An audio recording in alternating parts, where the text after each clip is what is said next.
Profecias se cumprindo. As tribos de Israel estão retornando. Hoje abordaremos um dos tópicos mais fascinantes do nosso tempo. Israel, suas raízes bíblicas, o atual estado de tensão com o Líbano e o profundo significado que esses eventos têm. Prepare-se para uma imersão rápida e envolvente, como um resumo de aula, que abrange desde a origem das tribos de Israel até suas interações com o Líbano, culminando na atualidade. A história entre Líbano e Israel é entrelaçada desde os tempos bíblicos. Você sabia que o cedro do Líbano, um símbolo na bandeira libanesa, é mencionado na Bíblia? Essa árvore majestosa foi utilizada na construção do Templo de Jerusalém. A relação entre essas nações começou sob o reinado do rei Davi e se aprofundou com Salomão, que firmou alianças com o rei do Tiro, uma das principais cidades fenícias, atualmente no Líbano. Esses intercâmbios não se restringiam apenas à madeira. Outros materiais essenciais também eram trocados. Os fenícios, ancestrais dos libaneses, eram notáveis navegadores e comerciantes, controlando rotas marítimas que se estendiam até o norte da África e partes da Itália e Grécia. Para os curiosos, vale lembrar que o comércio de papiro egípcio era realizado pelo porto fenício de Biblos. O nome Biblos originou-se da nossa palavra Bíblia, devido à importância do papel que os fenícios exportavam, que era associado a livros e escritos.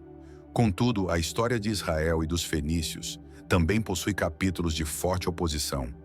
Após a morte de Salomão, o reino de Israel se dividiu, e um episódio marcante foi o casamento do rei Acabe com a princesa fenícia Jezabel, sacerdotisa do deus Baal. Essa união trouxe um período de turbulência espiritual, à medida que o culto a Baal, adorado em templos em Baalbek, no Líbano, introduziu práticas estranhas ao povo de Deus. Esses acontecimentos históricos reverberam na tensão atual, onde tanto israelenses quanto libaneses sofrem. É crucial lembrar que por trás de cada conflito há dor e sofrimento de ambos os lados.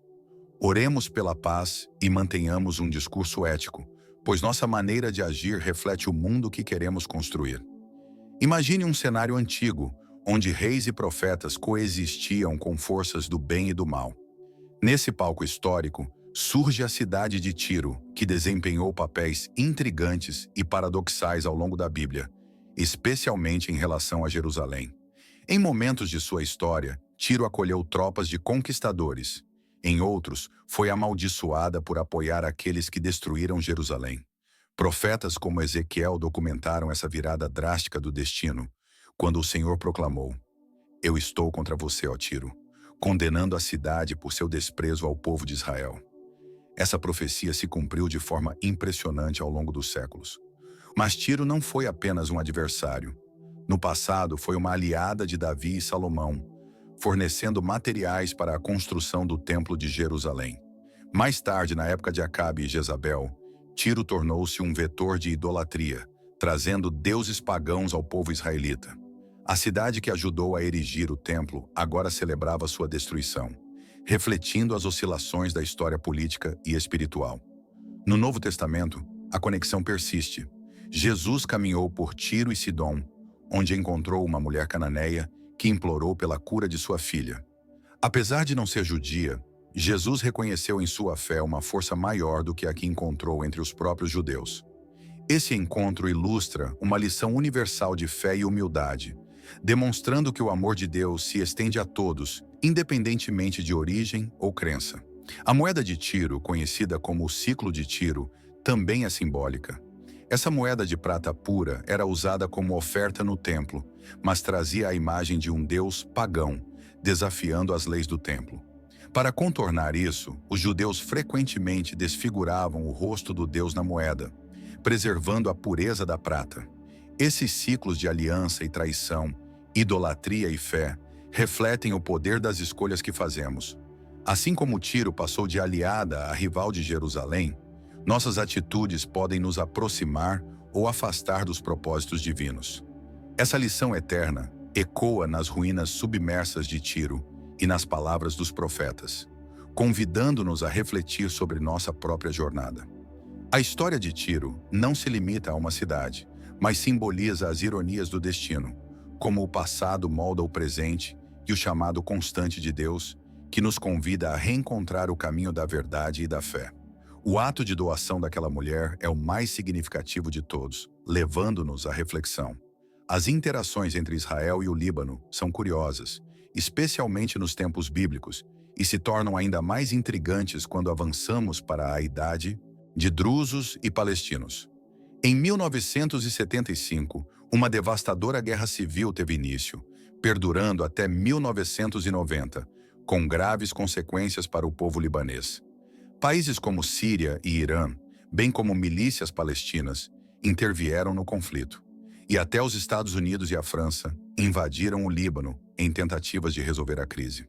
Israel também se viu em conflito com o Líbano devido aos ataques da Organização para a Libertação da Palestina, OLP, que utilizava o sul do Líbano como base para ações contra Israel.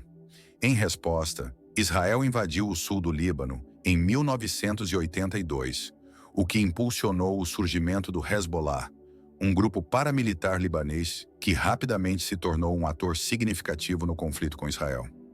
Em 2006, ocorreu outro confronto entre Israel e o Hezbollah, e a tensão voltou a crescer recentemente após ataques do Hamas, levando o Hezbollah a apoiar os ataques a Israel.